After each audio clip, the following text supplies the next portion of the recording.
Hi, welcome to the GVGCast. This is episode 116. So good to see you. I've been having some audio stuff happening lately, and I forgot it changed everything across the board. So I had to change it for specifically this scene for GVGCast, but we should be fine now.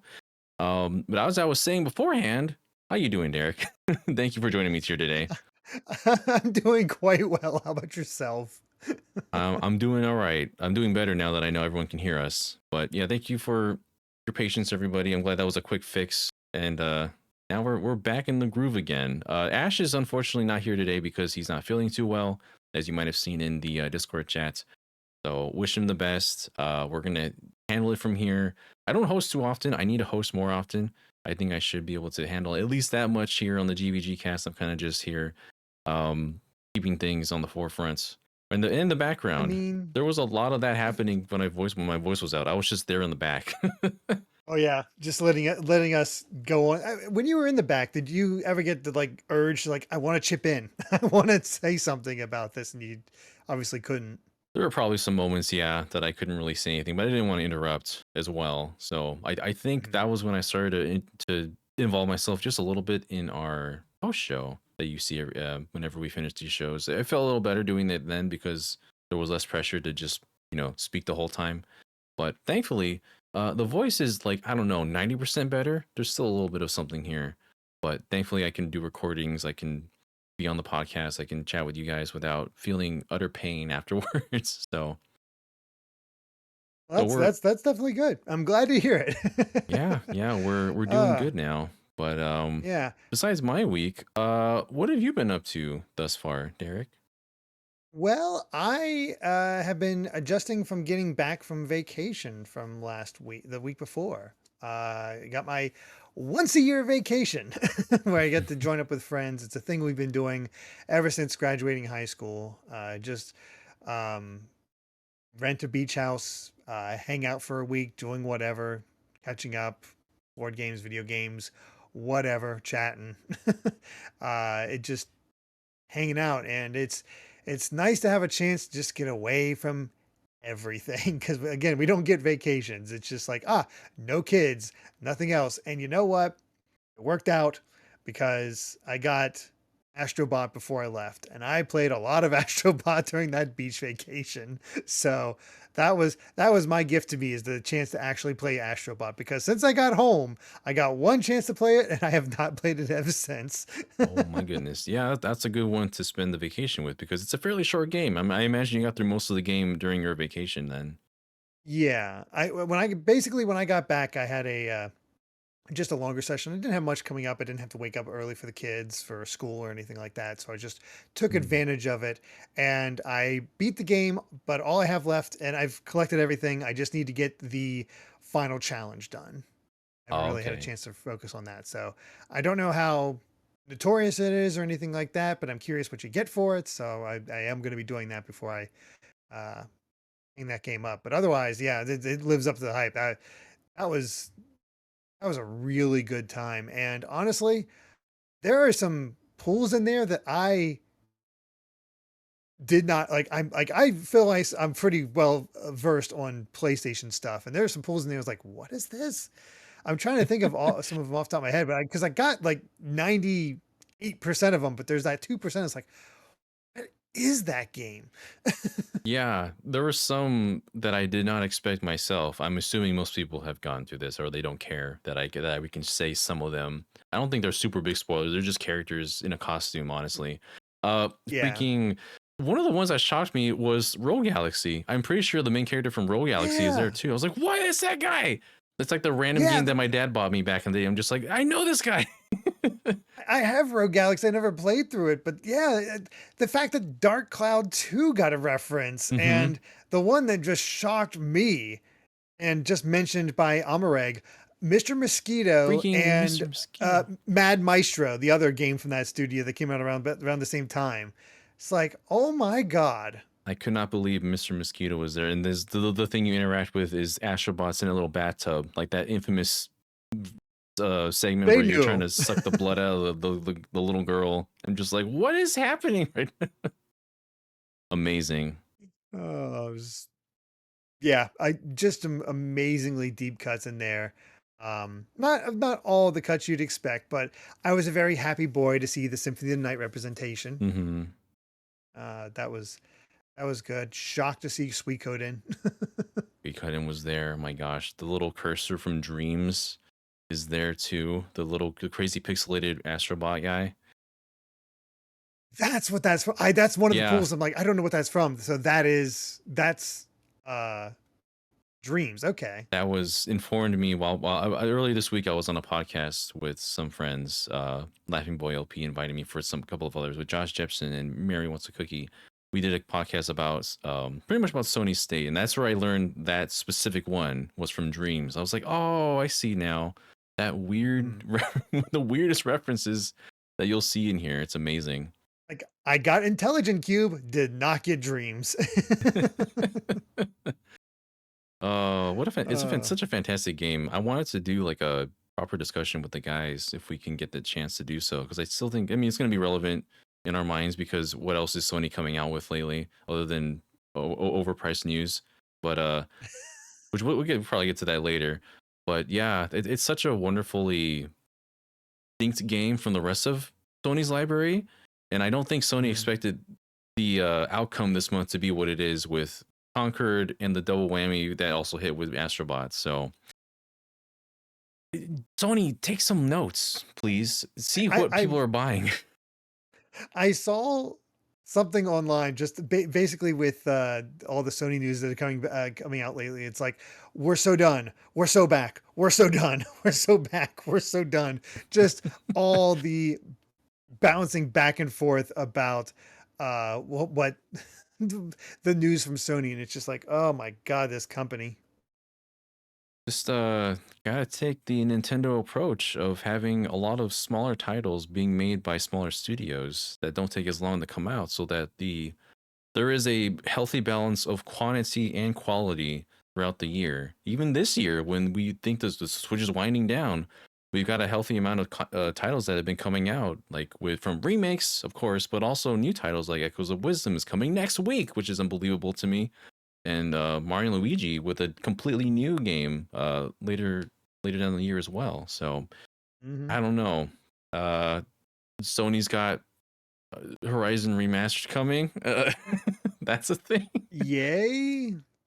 I mean, I like Horizon, but Sony just has. It's shocking how little they have Yeah, this year. that's They were really banking on Concord, and that did not work out. see what happened with that one. Um, That's the problem is that this is a model. This took 8 years to make. So this is a model that was a lot more profitable 8 years ago.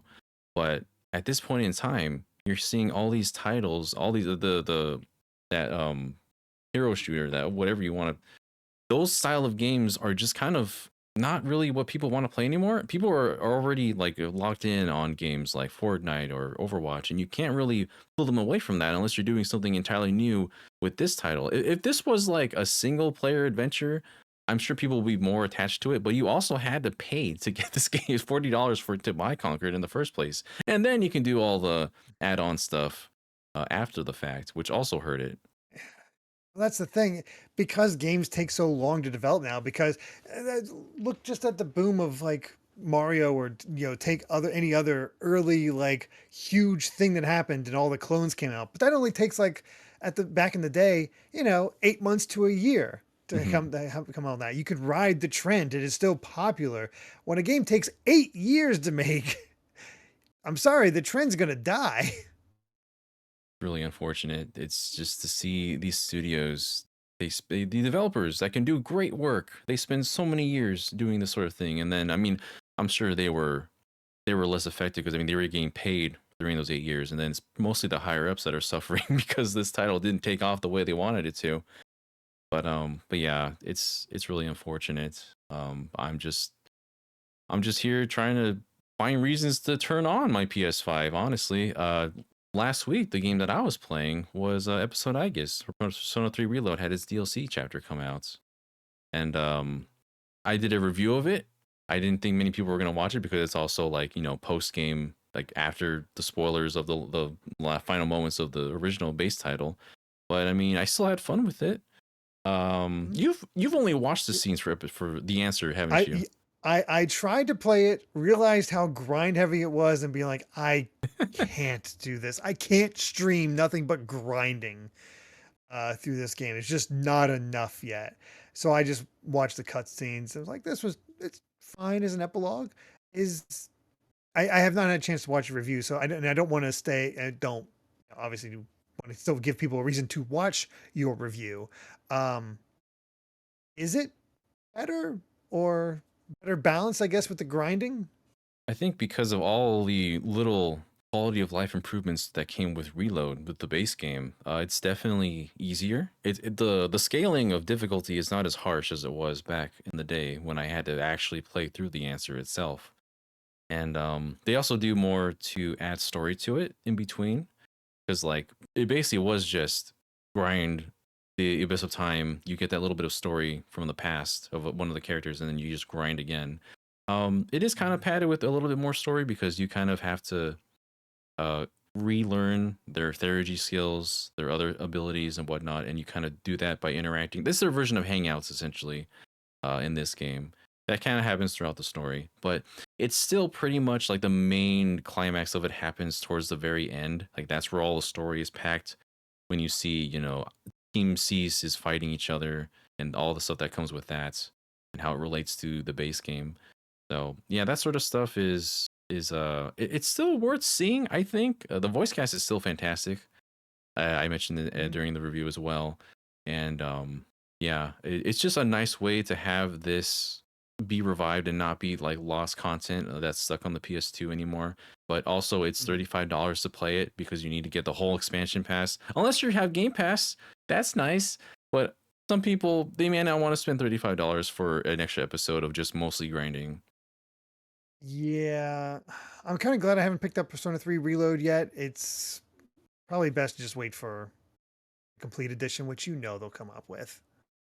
Oh This is boy, Atlas. they're gonna do something where they can just pack it all together because they claim they're not gonna do the whole like Persona 4 Golden, Persona 5 Royal path where they add more with extra stuff on it, which sucks for me as a Kotone fan. But I mean, I guess this is still its complete edition as it is.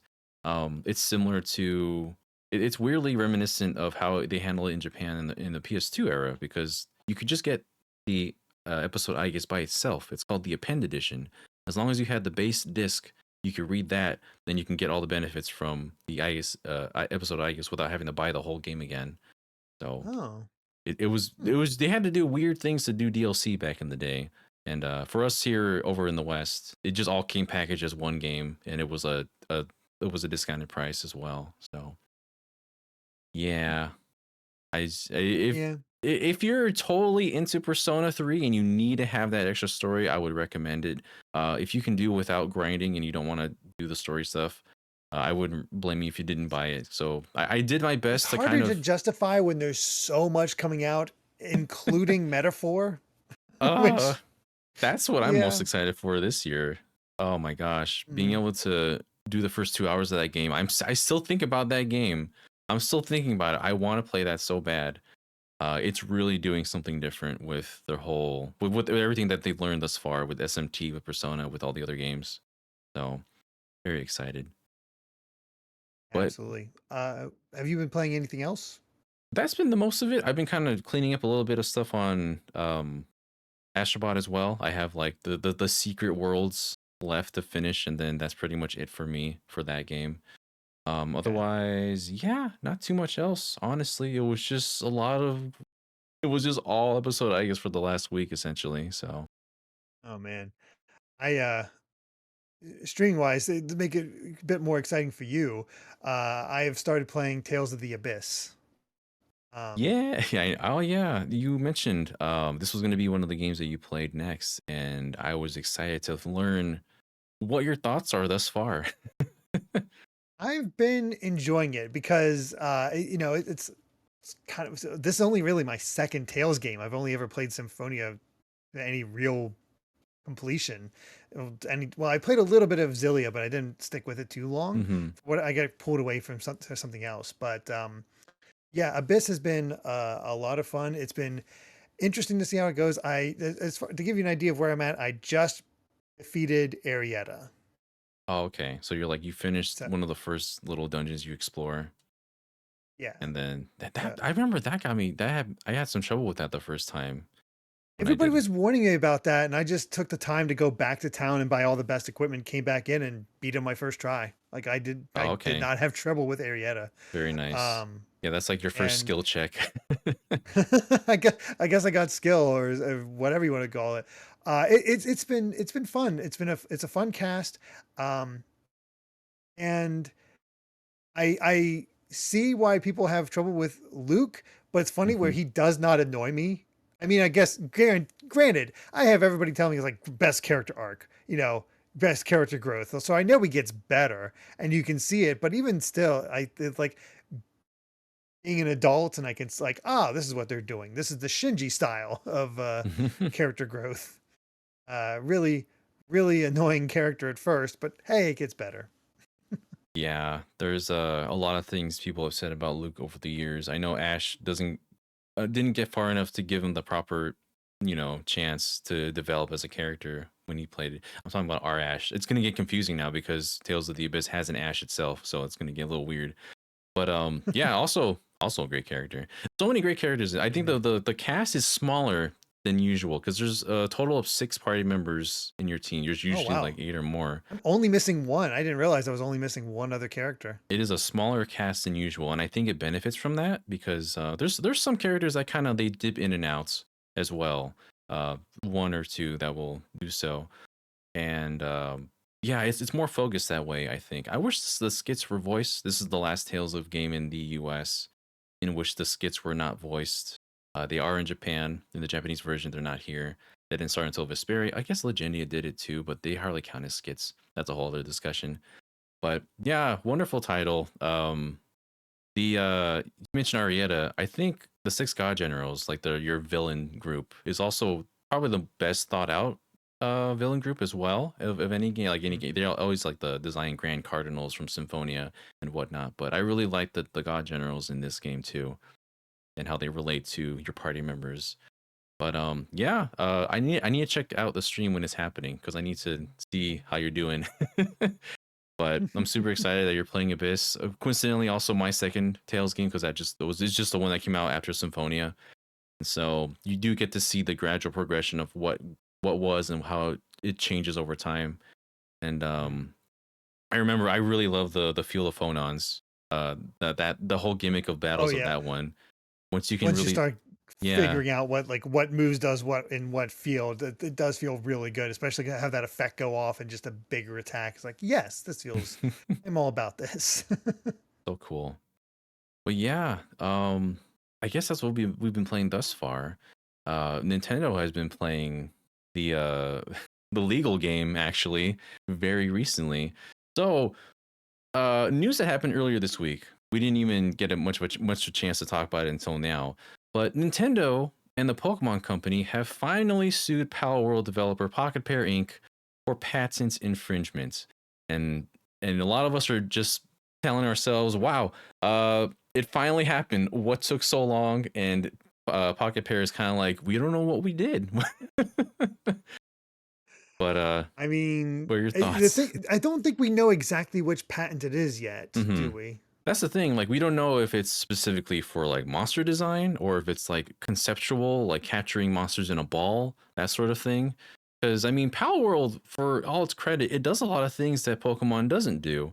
It has a lot of its own things going for it. But the main thing is like when you look at some of the designs of the monsters of the pals, there's definitely some similarities you can reference to Pokemon themselves, and we're wondering, is that why what they're infringing, or is it something else that's patented by Pokemon Company that they're infringing upon? I'm not sure. We're not sure quite yet. Mm. Yeah, because there's been other monster catching games out there that Nintendo's never gone for. Like, Hmm. just as recently as the indie game Cassette Beast, same concept. There's the whole host of similar games on the Game Boy back when Pokemon first released. So Power World is just the designs are a little close, and I've not played it, The funny thing is by this point, I don't hear anybody talk about Palworld. This is the first time I've heard about Palworld at all since its release. That game really exploded in its like first few weeks, in the first couple of months even. It was for a while. People were just talking about it. It was being streamed. Um, there was all this discussion. They kept talking about how many millions of people have downloaded and played their game. And yeah, it kind of just slowly went under the rug during the spring, during the summer, and now we're starting to hear about it all over again. And unfortunately, not as fun of a light. But that's the thing. Like, even if the Nintendo, even if Nintendo and Pokemon Company, they can properly sue and get everything with damages and whatnot. Like, can Palworld still exist as a title? Is there a way to fix this so that they can still have the game out there? Because a lot of people really enjoy it, and there are people that actively play it still. So it's like, Mhm. at what point can the Pokemon Company, sue and tell them you can't do that for this game? Does it have to go out completely? I don't know. I have no idea because I'm so unfamiliar with Palworld because as XLM mentions, because it's patent and not copyright, it's technical, not artistic. So the designs, they didn't go after the designs of the monsters, it Hmm. seems. It's about something mechanical that they're going after that's a little too similar. And I because I don't know the game, I have no real idea, but it's yeah. Yeah, I mean, the thing is, it's like, is it one of those things where I can safely say that I don't care? It's like we wondered if Nintendo would go for this at all, hmm or not. But it's also like it's it's Palworld. I know there's good people working there, good people on that team, but it's also like you're flying awfully close to the sun. Yeah, I don't know. it's a whole issue at this point. I was seeing here from Data Offline and was saying that Nintendo tried filing patents for Tears of the Kingdom that were super petty and thankfully didn't go through. Because if they did, Nintendo lawyers would have been set for life. Oh, that was about like tips during loading screens and fast travel, and it's like Oh you yeah. can't. The thing with Some loading things are so screens, generic, yeah, you can't really do that. Doesn't quite work that way. yeah, that was, I don't know, man. That sort of thing is Nintendo is gonna be, hopefully, I don't want them to win this. I want this to be as chaotic as possible. Come on, let Palworld win. Let them do this thing. Sony almost got in on this too. Like, there was a point in which Sony was like, that could have been a Sony thing for Palworld, and now I don't know how Oh they feel really? about that at this point. But yeah, Palworld at least has been doing some things in its gameplay where, I mean, you can interact with people, you can do multiplayer, you can go on these little adventures together. Um, it's a lot. You can like have little guilds and whatnot. I think you can build a little Mhm. campsite with your pals, and they can help you Yeah. build things and whatnot. So, You know what I just remembered? I think I don't know if they I don't think they mentioned this specifically, but Soulcaster, it triggered something in my head. Wasn't there this whole announcement of like a multimedia push for Palworld because of its mm, initial success? Now they're talking about like other things with Palworld. I'm blanking entirely, but I want to say that's a thing that they announced. think Um, so. This has just been such a while now. uh, let's Yeah, see. I don't know if they're, as Paddlebot is saying. I can't imagine they're still hype on that idea. It probably isn't gonna. Depending on how this rolls out, probably not gonna be something we're gonna see anytime soon. But that might have been something. Pocketpair is excited to announce a joint venture company with Sony Music Entertainment Japan and Aniplex to establish Palworld Entertainment Inc. for the purpose of accelerating the multifaceted global development of Palworld and its further uh, expansion. Hmm. Well then. So, hmm. And then Nintendo knocked on their door gently, opened the door, and said, "Hey." So, how about you not do that? Or, hmm. Yeah, the whole situation is going to keep on developing. We're going to keep an eye on it and see what happens from here. But Yeah, Pocketpair, I mean, we it's so funny. Originally this was like, oh yeah, this is the Pokemon with guns. Haha. And then you were like, okay, well, it's gonna release and then that's gonna be it. But then it releases and people were like, wow, this is actually a lot of fun. People got invested, they wanted more. Uh they they were caught off guard with how many people were buying this. But that's because the form factor of the game is something that people have just been wanting to have. This is a thing that Pokemon Company probably is never going to do. But then you see titles like Pokemon Legends Arceus, and that kind of is leaning into what Palworld is doing, and or what. So it seems like maybe some concepts from that are leaning into what they're taking patents from, or who knows. There's a lot of little Mm. bits here that we can't tell for sure until they let us know entirely. But yeah, I feel like part of it is also like when they see Power World monsters, they might think like, "Oh, Pokemon," and then they pull a Yeah. gun out, and then you're like, "Oh, is that what Pokemon is nowadays?" So you never know. Yeah. But Yeah. Mm. yeah, we'll be keeping up with that in the future. We had mentioned that Sony might have got involved with that early into the lifespan of Palworld. Something else that Sony has been doing lately was a lot of cool stuff with the PlayStation 5 Pro. Have you heard about the price of the PS5 Pro, Derek? Oh, I have. Might have been on vacation, but I went online and I saw all the comments about that, and I saw that I saw the price point and the fact that it doesn't come with a disk drive, and I'm like, "Are you high?" Like I the only game that looks like it might like be a convincing argument for it, and I still won't do it, is Final Fantasy VII Rebirth. Yeah, that's the one. If anyone has watched a video recently by Digital Foundry, they go through very good detailing of how the PS5 Pro would enhance the visual fidelity of a game like Final Fantasy VII Rebirth. I don't know why we spent however many minutes watching someone talk about these screenshots that you could barely tell the difference between A and B when you could be showing something as in detail, as in depth as Digital Foundry did for Final Fantasy VII Rebirth, because you can tell the differences with that at that point from the visual fidelity, from objects in the distance, motion blurs, everything pretty much is Mhm. detailed there.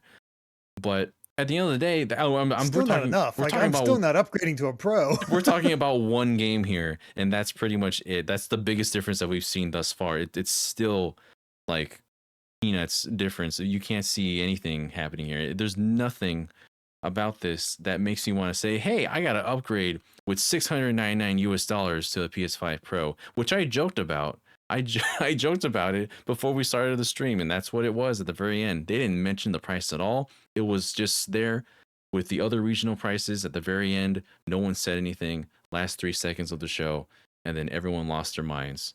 Um, They knew not to say anything about what the price was going to be. Pretty much. And now, Oh god. that's not, yeah, that's the thing. Like, this isn't even including the fact that um, the disk drive is not included with this. You got to buy it separately. That's another $80. That's further punishing And people who buy physical copies of games yeah, for this. guess what? Those are selling out because I'm gonna say it's not because people are excited for the PS5 Pro. I think those are scalpers that know people want the disk drive to go with if they get that PS5 Pro, so they're just preparing. Hmm. Yeah, that's So there's that, and then the stand is also another $30. You want to stand it vertically? Give us $30 more for this piece of plastic that we could just stick in there. It's like, what are they doing? I don't know. It's like if they try to play on nostalgia, they actually are kind of successful between Astrobot, between the PS1 designed PS5 and Hmm. DualSense for the 30th anniversary edition. Like when they play on the nostalgia, it's like, oh, this is kind of cool. This is what we like. This is what we're down for. Then they do anything for the future, and it's like, oh, this sucks.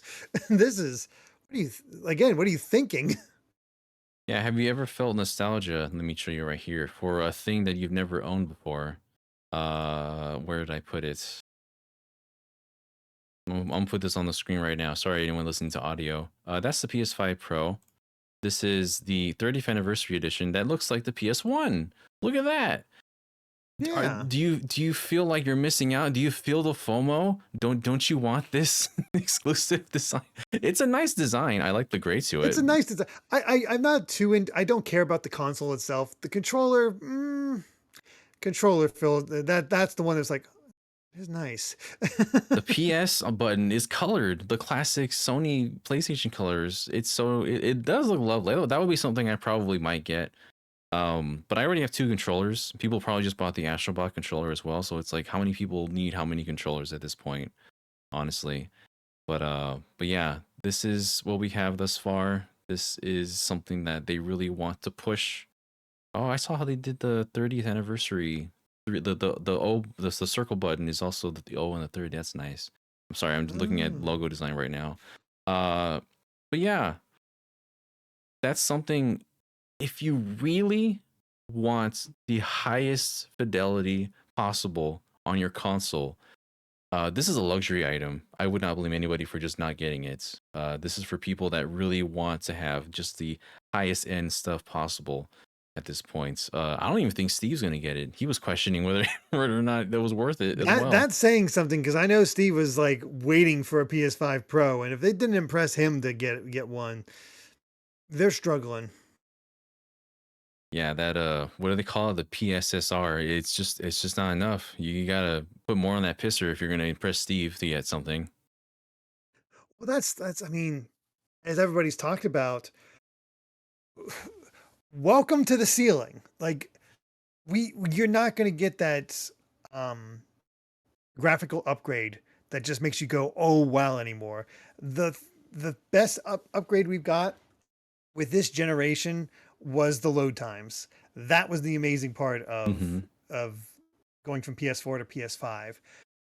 Anything further graphically, like yeah, sure, it's nice to have the really high fidelity stuff and the 60 FPS, but that's I can wait till next gen for that if I really want it. I'm good now. I don't need to spend an extra $700 in order to get that. Hmm. And I'm kind of good as far as that's concerned. Considering I've also mostly been playing like older games, like gee, I yeah, I still remember Hmm. when I went to a friend's house and they had gotten a PlayStation 2 and Dead or Alive 2 and just being mind blowing much better everything looked. And it's funny to think about that now when you look at Dead or Alive 2, but still, it was just like, holy crap. Yeah, we've truly reached the point of diminishing returns when it comes to how good can we make a console's games look at this point. Where the last gen is hardly going to be any different from the current gen, and guess what console, what company can still make great leaps and bounds? That's going to be Nintendo with whatever the Switch 2 ends up being. So perhaps they knew all along the long game of this, of just not worrying about visual fidelity. And now that it's caught up with technology so much that we're seeing such tiny differences, that Nintendo is going to be the one to stand out a bit when they're starting to play all these console games from the PS4, some from the PS5 on the new Switch. And it's going to be like, it's going to make that much more of a difference to some people at that point. Because now I can take Mhm. this portably. I don't need the Steam Deck. I don't need the whatever the wide thing is for the PS5 to take that on the go as well that you need to be on the internet for. But yeah, that's just it's just where technology is going at this point, and I'm afraid of what's going to happen to prices as we continue onward, as Mhm. people don't even have like televisions that can output the PS5 Pro at maximum potential anyways. So Yeah. I mean, funny thing is, that's the funny thing. And Nintendo is like, "Okay, we went all in on graphics for our system once with the GameCube. It didn't sell well. We switched focus. And, oh, hey, that worked out." sure did. But yeah, I Oh just really gosh, it appreciate. does make you wonder what the Switch 2 will like.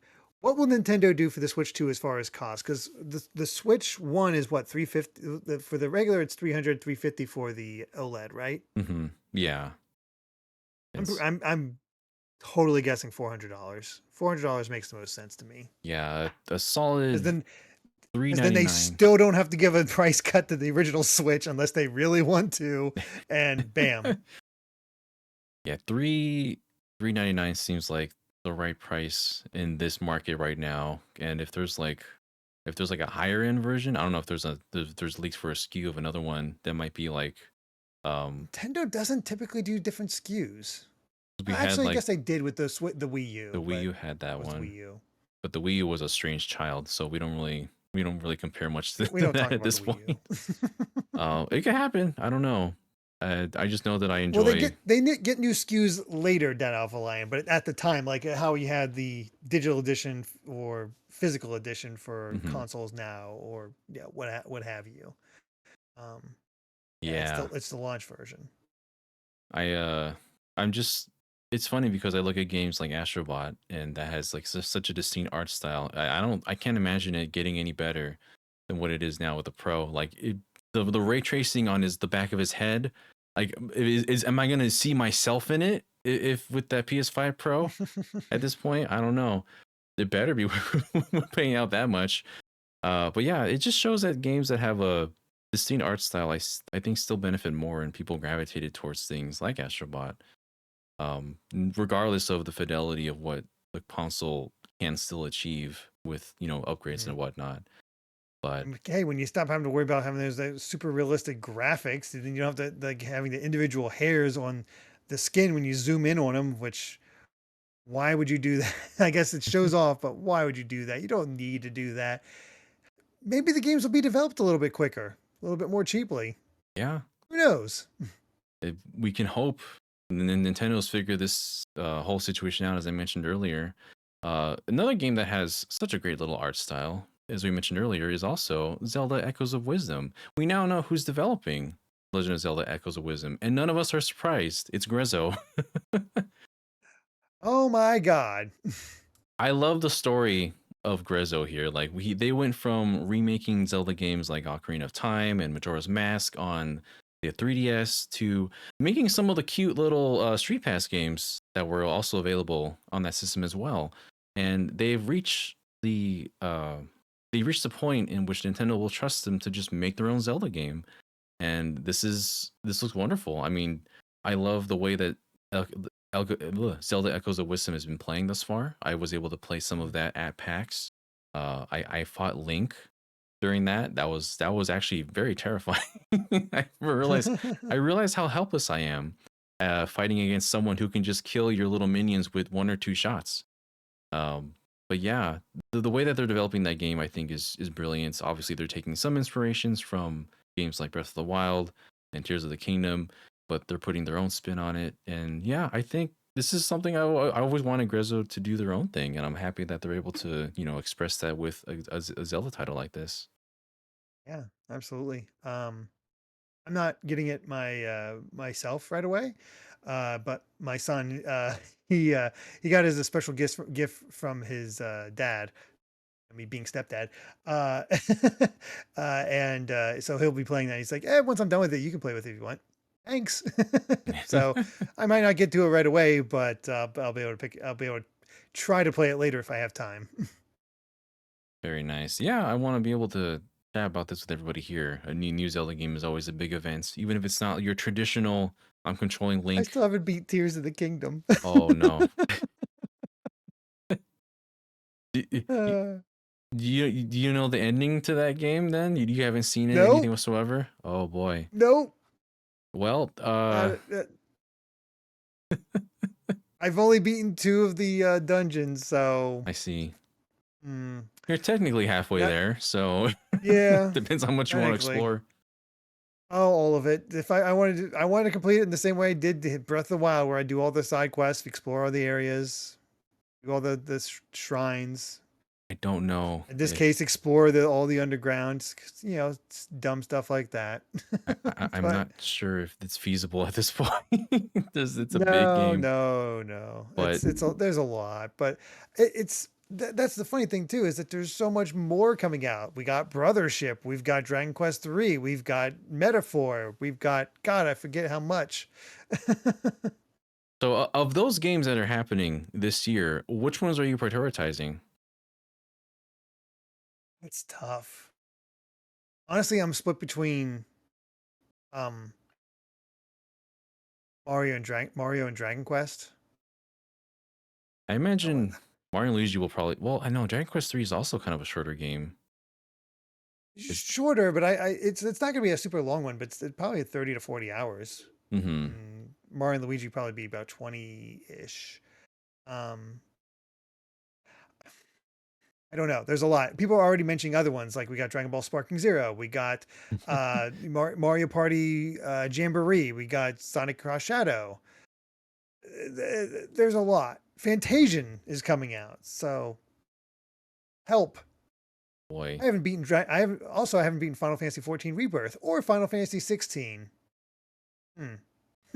what about 7? Yeah, no, I haven't Fancy's. beaten seven Rebirth. Yeah, Oh I gosh. I think I hit, what is it? I'm at the chapter where you can leave Costa del Sol, but also side quests open up in Costa del Sol. So technically, I haven't left Costa del Sol yet. They're all just stuck in their swimsuits for the rest of their days. Oh no, what a shame. Oh no. But yeah, I mean, I'm gonna focus on Zelda's coming out next week, so I'm gonna be playing whatever I can here to catch up with other stuff. I still have to play more of the Castlevania Dominus collection as well because Mhm. there's some on there that I never touched before. I Oh, also it's good want, stuff. obviously, I'm gonna play Metaphor when that comes out. It's probably gonna. I don't know how long they mentioned that's gonna be. That's gonna be a fun one to discover. But also, I hope more people talk about that once reviews come out because I really think, I despite feel like it's a word of mouth yeah, thing that's going to start happening. yeah, pretty much everybody who did their preview videos, like not just us, but everybody, they didn't really perform very well because it's just the Mhm. naming. Like people don't know yet that it's like, oh, it's from the same people that did Persona and Shin Megami Tensei. But hopefully, word of mouth will get that spread fairly quickly because I think it's something that people will gravitate to as time goes Mhm. on. But yeah, don't tell So me it's gonna be I 100 saw hours. somebody say just beat a game already. So I'll have a story for you once we get to the patron topics. Thanks to my choice. There's gonna be Tales of the Abyss before anything else coming out this year. Well, I don't know if I'll beat Tales of the Abyss this year because I only play 3 hours every week. Oh, But gotcha. yeah, I've heard that game is quite long. It can be a long one, yeah, for sure. Um, Definitely a good one. But yeah, Mhm. I think that's pretty much all of our news topics that we wanted to cover for this week, I unless mean, there's anything in there's particular. other. I mean, there's a bunch of other stuff. I know I saw a lot of people talking about like a dragon pirate yakuza in Hawaii with Majima. That's Hmm. funny, but I've only played Zero. I have a long way to catch up to that, but Majima's fun, so there is that. That's true. Yeah, I need to. That's a series I need to get into as well because it's one of those where there's like a bunch of games. I'm just like, when do I have time to to introduce myself to this series that everyone's always talking about? But yeah, Yeah. let me see here. So, Yeah. following that, we also have our patron topics to get to today. And if you want to be a part of the lovely crew that can offer up questions for patron topics, this is from our, I believe, the live audience level, the live audience tier and above, I believe, is the one that can contribute their topics to us. So yeah, I we believe have so. we have our lovely set here to talk about. Derek, let me know, what is the question that you chose this week from our lovely patrons? I chose a Corin Flakes question saying, what is a genre you like, but don't trust yourself in being the one to review it because you are less confident in giving it a fair review? Be it you have a strong contrarian bias that wouldn't serve as good at recommending or not recommending, or you feel someone else at GVG can better articulate how a game performs in the genre. Example for me is roguelikes. I mainly love Hades, but if I go off the strengths of comparing to Hades, that would be just as annoying as when reviewers compare any JRPG to how it stands up to Persona 5. And for me, oh, it's producer tier that gets to do questions. I see that for Retainex Gotcha. mentioning it. Um, for me, uh, this is why it's relevant right now. Fighting games.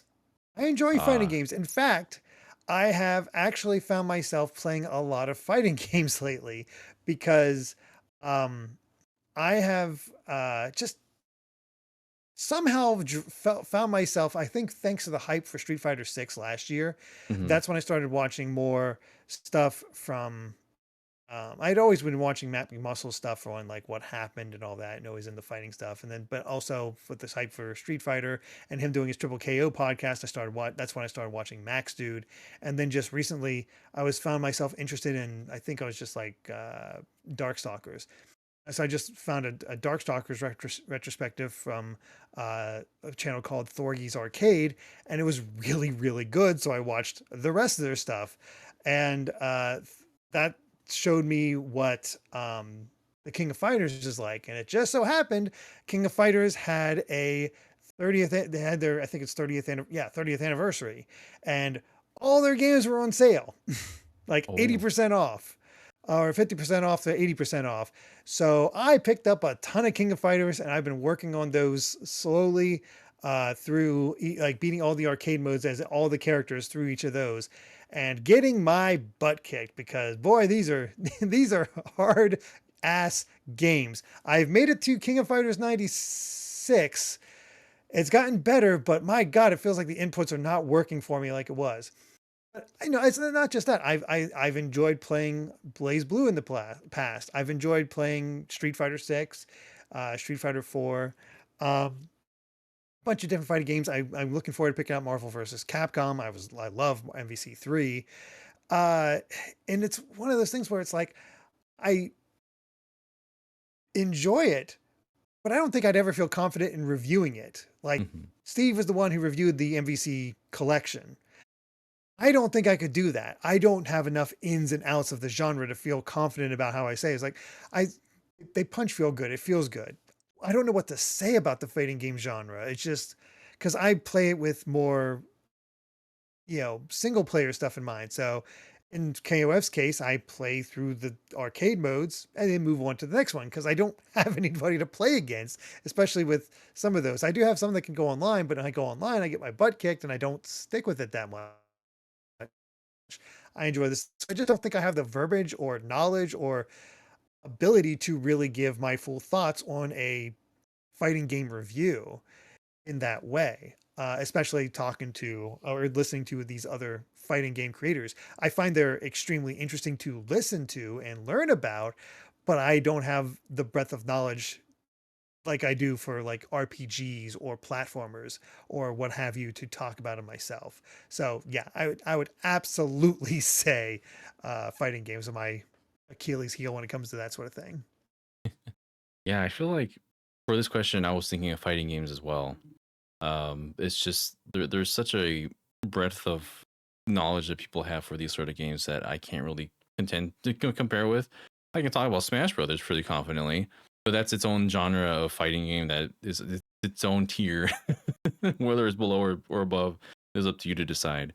But yeah, I've always been a fan of playing fighting games as well. Like I've always been following Arc System Works games since Guilty Gear, Mm. Accent Core on PlayStation 2, Blaze Blue, Continuing Shift was the first one I jumped on with that one. Persona 4 Arena, like those are the games that I really stuck with for a long time. When Blaze Blue Cross Type Battle came out, I was super excited when that happened because it mixed Blaze Blue, Persona 4 Arena, Rui characters for some reason. That got me excited as well. And then Under Night in Birth as well was there, and then they added more characters as time went on from like uh gosh, what the heck else? Stuff I've never even heard of. I know it's just Arcana like, Hearts, yeah. someone from Senran Kaguya. that was that was a thing. But yeah, like I have a base knowledge of those kind of things, but I can't really say too much more beyond that. Like I'll watch a video from Max Dude who's talking about how this feels compared to this game back then, or with another game when they used to play it in the arcades. Because that's the thing, like a lot of those games, the ones that we're talking about now, especially with MVC collection, those communities really were born and facilitated in the arcades themselves when you had other people to play Mhm. with, when you were able to do so. And if you just didn't have that crowd, I feel like it was a lot harder to get into certain aspects of that community, especially now because like the way they play in the arcade is totally different from what you feel in the console. Like these fighting game enthusiasts and personalities, they'll say that Marvel vs. Capcom feels the best now in this collection than it ever has in other iterations of this game that they played before, which is very nice, very promising for future ones that may come in time. But yeah, that sort of thing is something I don't think I'll ever have the right knowledge to really speak from a place of authority from. I had fun with Street Fighter 6. I'm excited that Terry's coming very soon.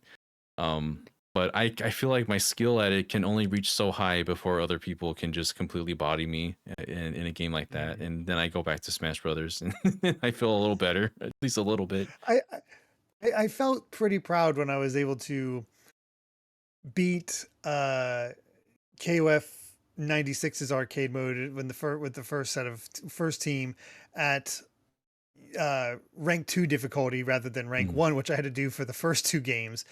But I raised it up one. It's like, oh, let's see if I can do rank 3 difficulty. I'm on the final bosses, and oh my god, Chizuru just counters everything I'm trying to do, and she does so much damage. She can just, it's so instant and does so much, and it's just wrecking me. Like, I was fine on level 2, but you raised it up that 1, and it goes up to level 8, which is ridiculous. And I can't change it back down because otherwise I need to like go through the entire arcade ladder again. And like, I don't know if I want to do that. So it's like, all right, just gonna beat my head into this thing. But there's also like cool moments where I'm actually pulling off, like, it was weird. I was able to pull off regular specials a lot more easily in previous KOF, but with 96, it feels like I'm inputting the button for just a standard, like, Hadoken motion, quarter circle forward, and it's not coming out. But I do the Shoryuken motion, and I can get it about 50 to 60% of the time. I just have I don't know why it's not working for me in this game when I could do it just fine in the previous ones. Yet this is also the game where I can actually do the critical move with Terry this time around, with which, believe it or not, to do his ultra move in KOF 96, it's quarter circle forward back, quarter circle back, and then half motion forward. So it's back, then forward. I actually pulled it off multiple times. Never hit because they're input reading bastards, but I did pull off the move. Oh my goodness. We should start a podcast called Easy Mode, where we just get a bunch of people that don't know fighting games and just, we train each other to become better than novice. We're going to become adequate. We're going to become we'll be able to say a few smart things about this series, and that's all. Oh my gosh. Yeah, as Cornflake's question was saying towards the end, it's annoying when reviewers compare any JRPG how it stands up to Persona 5. God, that pissed me off for a long time. And I feel like sometimes it still happens because, oh God, they're going to compare Metaphor to Persona 5 when that comes out. Oh, they're totally going to compare the two of those. It's the ones that don't make any sense. Like, I have the box right now. Neo, The World Ends With You was compared to Persona 5 for some reason, because part of the reason it took place in Tokyo. It took place in Tokyo. God. Hey, guess what? The first game on the DS, which came out in the early 2000s, also took place in Shibuya. Hey, guess what? Every single freaking Shin Megami Tensei game takes place in Tokyo.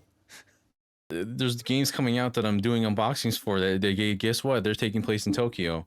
In Shibuya specifically. But it's weird because the game they don't even play like each other. There's nothing with the format that's alike one another. And like, I love Persona 5, but don't compare it to everything. Now Metaphor is going to be compared to everything. Well, I can hope. We'll see. But man, yeah, it's hard when somebody who doesn't really understand the genre talks about a game that somebody else or you yourself could have more authoritative opinions on it than others. But yeah, that's pretty much, I think that was it for that question. I think we covered as much as we could, essentially. So thank you, Cornflakes. Yeah. Let me see here.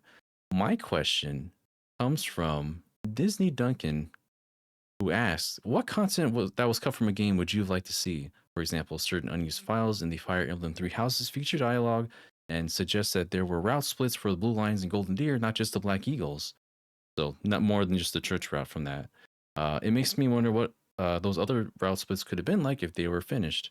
I'm glad there's not more, because 4 routes is already a lot. And I did not choose this question because it's Fire Emblem, I swear. I always thought about cut dungeons from Zelda games, ones that they never truly became the full potential that they could have been because of time limitations or what have you. Like I think there was supposed to be even more dungeons, like maybe one extra one in Twilight Princess, or no, rather, I think Wind Waker. They had the cutscenes from Wind Waker. That's why we have the whole Triforce quest madness. But instead of having it there, they transferred that to the concept of it was transferred to Twilight Princess. So it's actually fun to see what could have been and then what they became afterwards. But I'm always interested in seeing things like that was potentially lost to us and what it could have been, how it could have been integrated, because that could change a lot. Like you add a new dungeon, Mm-hmm. you also add a new item, and then by adding the whole entire Zelda game is pretty much structured so that you can have all these items and interact with the world. And so what would have been different about the rest of the world if they added like another item for say like another temple for the for Jaboon? And if you didn't have to just find them on the island, like what else would you've got? Would you have been able to swim? Maybe, who knows? I would have changed a lot of stuff about the game, because it's funny that this Link who lives on the ocean can't swim. Not for long, anyway. Yeah. But that's more or less like the one of the big ones I always think about is like what other Zelda dungeons do we just not know about that could have been involved? Yeah. What's something that you think? You Well, the one that would always came to mind right away, but then we actually got it, was the Bionis' shoulder from Xenoblade. Like that was hmm a whole cut area, and then they Oh actually yeah. worked it into the epilogue thing, so we actually got it back. It's one of those rare cases of taking that content and bringing it back in. Um, I don't. I'm not super aware of other cut content that I'm sad about. Like I don't look at Sora's initial design and wish he could look more in Kingdom Hearts, and not hope he looks more like a lion, or that the Keyblade was actually a chainsaw. I don't miss that sort of stuff. But then I remembered again. Remember, I've been on a fighting game kick, so I apologize. Gonna pop an image here in live audience chat. Uh, Let's see. so do you, real quick, do you remember Rufus from Street Fighter 4? I do. Yes, I know who that Yeah. is. Have you ever seen what his original design was supposed to be? I don't think I did. I don't think I've ever seen I this. give you Rufus's original design. What? Why did we not get that character? I Who think is this? his name is King Cobra. I think they decided to I think they wanted to make it more American, more jokey. Here That's he is. yeah. For those who can't see, unless you're listening to audio. Behold the Rufuses. A What the heck? a cool looking svelte black man with gold brass knuckles. That's a weird thing. Gold knuckles or gold gloves, and a nice fur trimmed gi into a fat man. What a dapper Just fellow. jiggles. Ugh. What? I'm wondering, how do we get from point A to point B?